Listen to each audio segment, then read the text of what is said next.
தோட்டத்திற்கு வந்திருக்கிறோம். ஆம், தோட்டமாகவே முன்பு இருந்த இடத்திற்கு வந்திருக்கின்றோம்.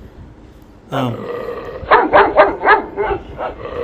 சென்ற ஆண்டு பெய்த மழையில் சிறப்பாக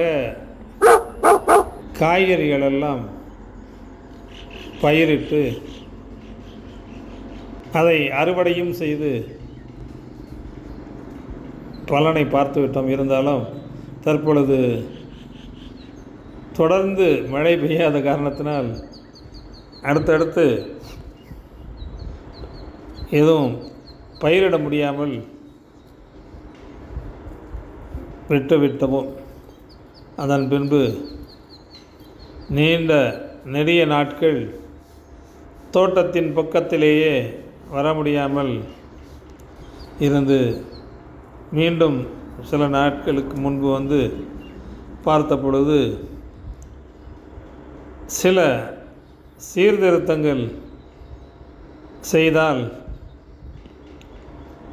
மழை காலங்களை அடுத்து தொடர்ச்சியாக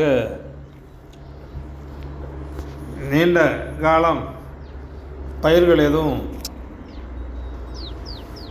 அதாவது காய்கறி தோட்டம் போடலாம் என்று தோன்றியது.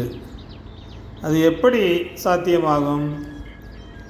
கிணறு இல்லை, வெளியிலிருந்து தண்ணீர் வருவதற்கும் வழி இல்லை என்று பார்த்த பொழுது மழை நீர் வீணே தானே போகிறது. மழை பெய்யும் பொழுது நிறைய தண்ணீருக்கு வீணாக போகிறது. அவற்றை சேகரித்து வைக்க வேண்டும் என்று ஒரு புது திட்டம் தோன்றியது. அதற்கு நாளை ஜேசிபி வைத்து குழிகள் தோண்ட எத்தனித்திருக்கின்றேன். நாளை பார்ப்போம்.